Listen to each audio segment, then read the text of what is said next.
Good morning. Can you do a little bit better? Good morning. Thank you. My name is Andrew Taylor. I'm the youth secretary for the youth ministry. At this time, we will ask and youth counselors that feel called to come up and speak about the youth ministry reflections. Of course, since I'm already standing up here, I was chosen to go first. The youth ministry is my life. If I am not at home or at school, I am here. God has reached many youth through this ministry, including me. From the counselors that give advice for my spiritual walk to the football games with my friends. I don't know where I would be without the youth ministry, and I would like to thank all of our amazing counselors for helping us with all our walks with Christ.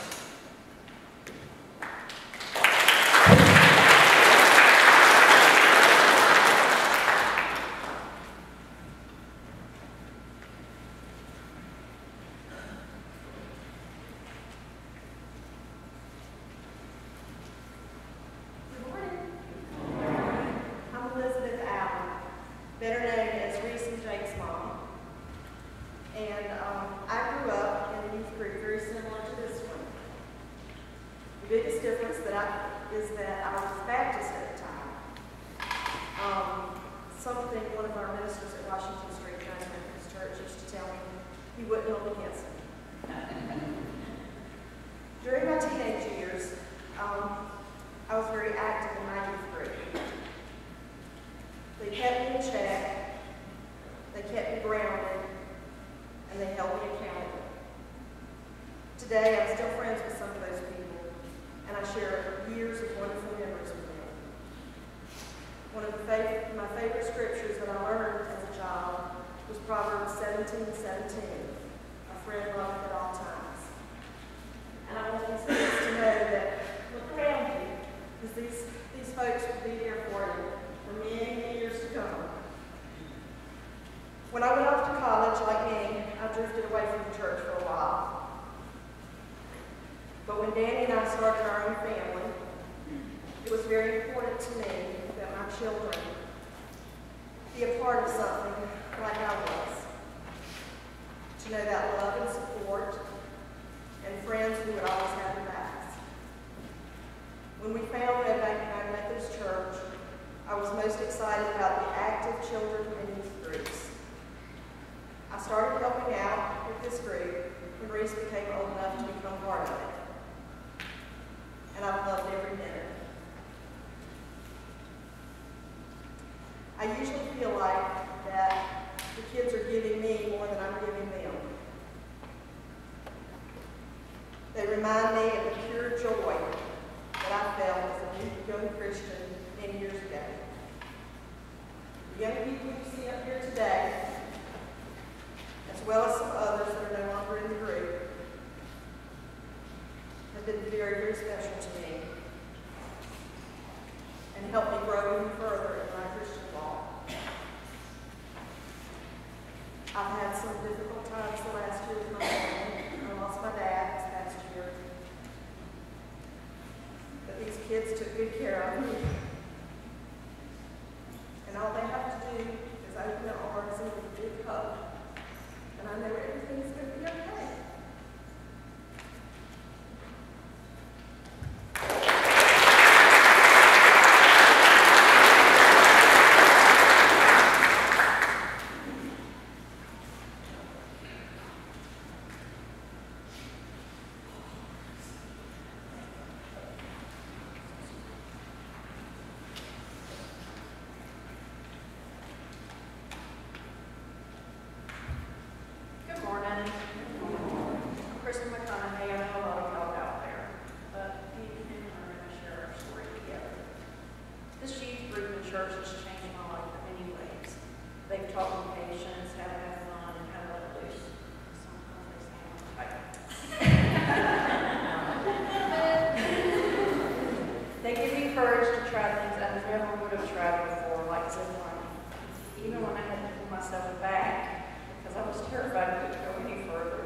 They gave me the strength to at least try. The youth group put a very special young lady in mine and my family's life, and that's Kate. Thanks to the help and the support of this church, she was able to come and live with us, and in We have grown together emotionally and spiritually. She has taught me to be more gentle, and I hope I've taught her things also. God has worked in our family in many ways, and He continues to as we grow in our faith, and I'm thankful for the great role models that are with this youth group. We truly love these kids, and I feel blessed to be a part of them.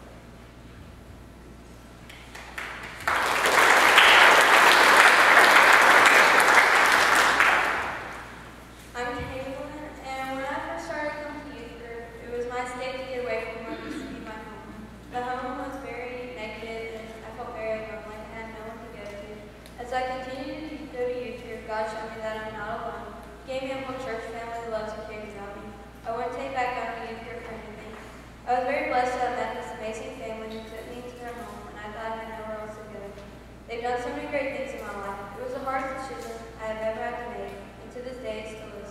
I give God all the credit because He gave me all the strength and courage to make that decision. If I had never gone to youth group, I wouldn't know God, and I wouldn't be the person I am today. Thank you, God, for everything You've done in my life, even when I was blind, and thank you, Kristen, for allowing me into your home and making me part of your family.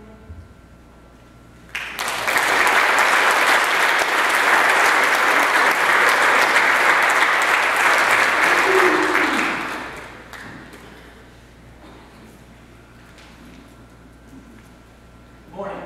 I'm sorry, I can't stand still, so I'll be pacing back and forth. I promise you I'm not attempting to hypnotize you.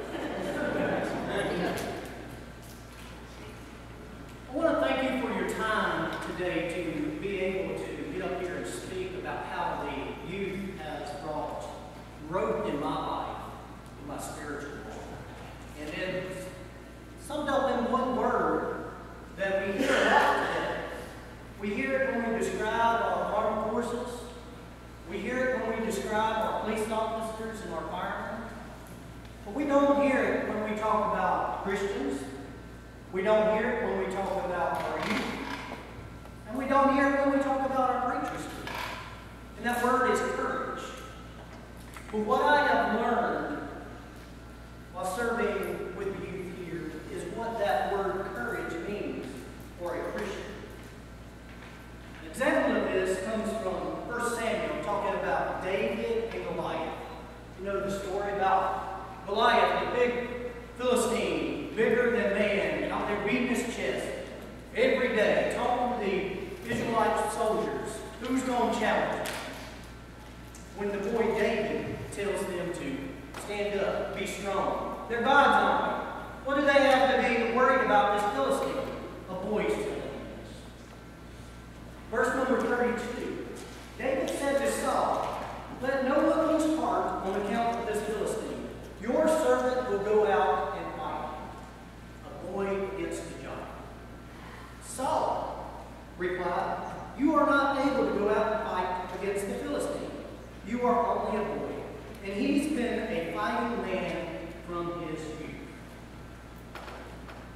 You know, as adults, a lot of times we won't step out because we feel it's not our strong point. We're not comfortable with it. We just don't feel we're going to do very good about it. When I was a youth this age, you would have caught me up here, back row, all the way to the end. Not singing very loud, not very bold, and definitely not courageous. But what I've learned from serving with this youth is they are not scared to step out. They don't need the answers to all the questions. They have an answer to the one question. God has called them to step out. God has called them to serve. You know, God always tells us He don't call the equipped. He equips the called. And youth is a great example of that. They're always bold to step out.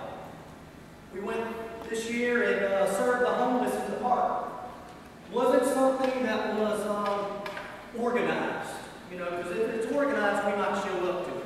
If it's a spur of the moment and have to step out, it really depends on what it is. But this was the youth just going out and meeting new people they never knew to offer food to. Whether it's going to the concerts, Salkehatchie in people's homes they don't know, they're never scared to step out and be courageous when God calls them to do so. And I just encourage each and every one of you to step out a little more from your comfort zone.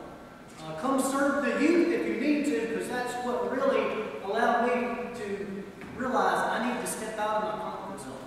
What do I have to worry about? God's got my back. Thank you.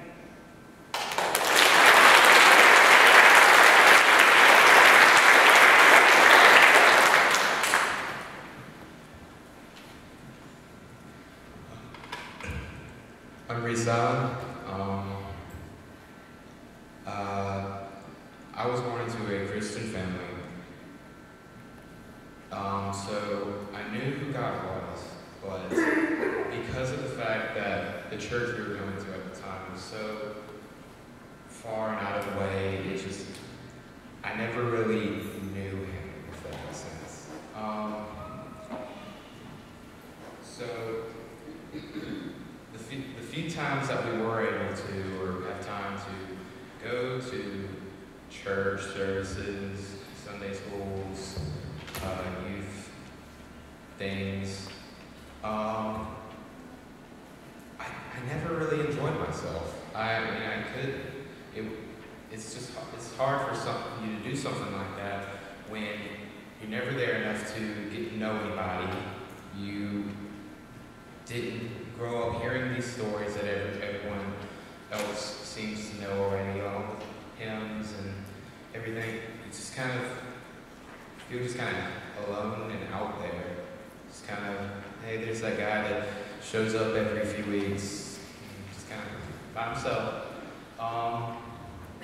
And so it got to the point that I didn't want to go. I dreaded having to go because I just felt by myself. I could never enjoy it. And so when we came here for the first time, the first day that I walked down that road and into these people's little area,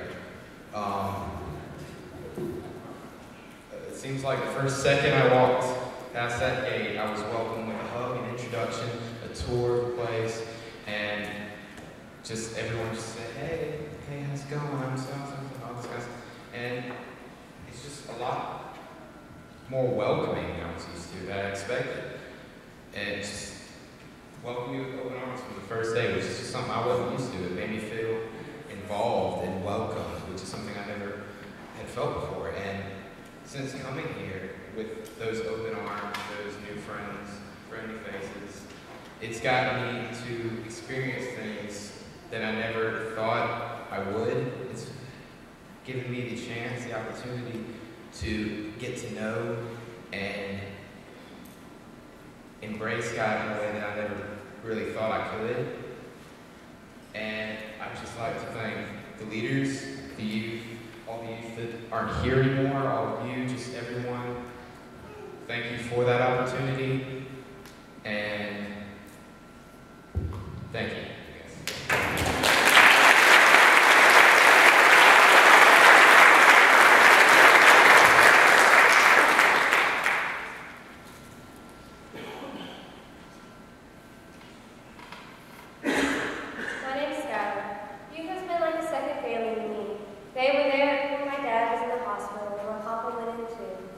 Whenever I feel down, I always feel lifted up when I come.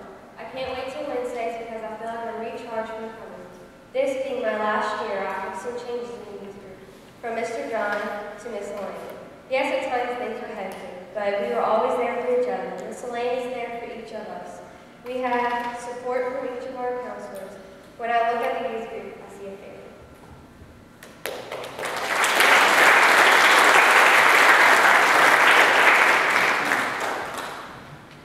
Hello, I am Paul Kritzman, or PJ, some of you, the opposite of JP who walked in. First, just in case some of y'all have forgotten who I am, I know you're thinking you got rid of me, but I got blasted back in, so here I am. No clapping is necessary. No sir. Okay, now, see, that's why no clapping is necessary. I'm really big on the English language, and I'm really big on saying what I actually mean. So I look up what words mean, look up where they came from. And the word that I have a problem with in the English language is love, because we don't have more than one word for love. And there's different kinds of love. And one thing I love about Hebrew is they had different ways of saying love. There was a way of friendship, or as being a master or a lord, or a romantic love. And so we have different words in English, like and want and desire, and what do they all mean anyway. And so I always have to go back to 1 Corinthians 5:8, where it says, love is patient, love is kind, and it keeps going. Because I really think that we live in a world where it's black and white, and you're either loving people or you're hating people, but grace fills in when we accidentally hate people. But I really do think that if you follow the model in 1 Corinthians, with you're patient with people, when you're kind with people, you're loving them, and you're not when you're doing the opposite. And so the reason I bring that up is just because one thing I learned at this church, and through being in the youth group, and with leaders like Gary, who had to teach me at 14 how to keep time, was patience. It's not something that I grew up with very much. It's not, I guess when you're a kid, sometimes it's hard to be patient with kids anyway, so maybe it's just a general thing. But that's really one thing I've learned in this church. I've learned with Terry and Elaine and all the leaders here, and all of you, was the patience and the love that you guys showed me. And so really the biggest reason I'm up here is I just want to remind you that even though I'm back and I'm here, the faces will keep changing, but the passion and the potential will always be there. These guys are going to do amazing things, and so now that I'm no longer, as Mr. John would call, a ute, I just ask that you show these utes the same love and the same patience that you showed me growing up, and they'll do amazing things. Thank you.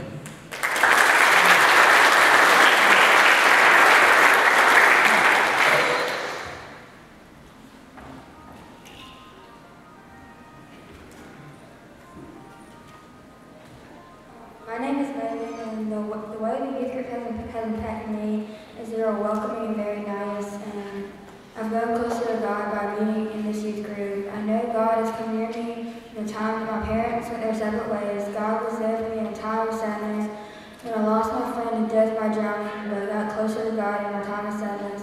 I love my friends in this youth group. I love the family atmosphere the group leaves me feeling when I leave every Wednesday and Sunday. My family is helping me grow closer to God. I am lucky to actually have 2 youth groups. I am so glad I have 2 youth groups who love me and care for me along my journey to find Christ. My favorite Bible verse is John 3:16. For God so loved the world that he gave his only Son, that whoever believes in him shall not perish but have everlasting life. I feel that this tells me that God loved us enough to forgive us for our sins, but does not mean we can just do the same thing over again and ask for forgiveness.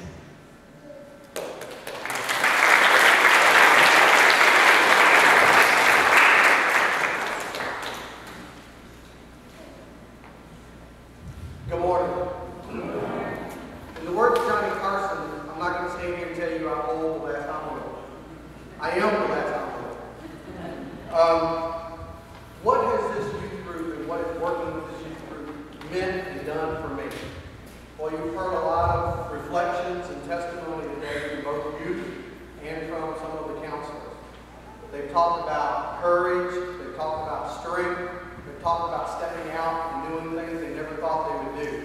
But there's been one thing that's been very constant among most of these and all of these reflections. It's the word love. This youth group is an example of how love can bring people together and how it can strengthen anyone who goes out and tries to do things through their faith. I'm going to read from 1 Timothy chapter 4, verse 12. Let no one despise you for your youth, but set the believers an example in speech, in conduct, in love, in faith, and in purity. And this youth group up here exemplifies that on a daily basis. 4.5 years ago, I decided to get involved in the youth group, and since then, my strength with my walk and my faith has just been unbelievable. I can't tell you enough in words what they have meant to me and how they have strengthened my walk. It's gotten me to go out and do things that I never thought I would do. I see the courage of this youth with the things they are faced with today and how their strength and their faith in this church, this youth group, and in Jesus strengthens them to face those challenges, gives them the courage to overcome these challenges. The Bible is filled with many examples of youth that have overcome great challenges. You heard of one earlier, David, who was a small boy, young boy, that took on and through his faith challenged and conquered a giant. Another was Joseph, son of Jacob. He was made overseer in the house of the captain of the guard in Egypt. He was 17. Ruth was a young widow when she came to dwell with her mother-in-law, only to be a blessing to her. And then there's Mary of Nazareth. Through her faith, through her strength and her faith, she gave birth to our Savior, Jesus. Our youth, and with the courage that they exemplify every day, has given me the strength to step out and do things I never thought I would do. To the point that I am now leading a Bible study for adults on how to be a courageous family leader. It has strengthened my walk to the point that there's no way I can tell you in words. I have truly been blessed with this youth and this youth leadership. Elaine and Terry do a wonderful job. John did an excellent job, and I've learned so much from these leaders and from this youth group. And with that being said, I thank this church for allowing me to be part of it. I thank this youth group for allowing me to be part of it. And now I'd like to pass the torch on to our dance team, who has a special presentation that they're going to present to you at this time. Our dance team consists of Elizabeth, Caleb, and Skylar.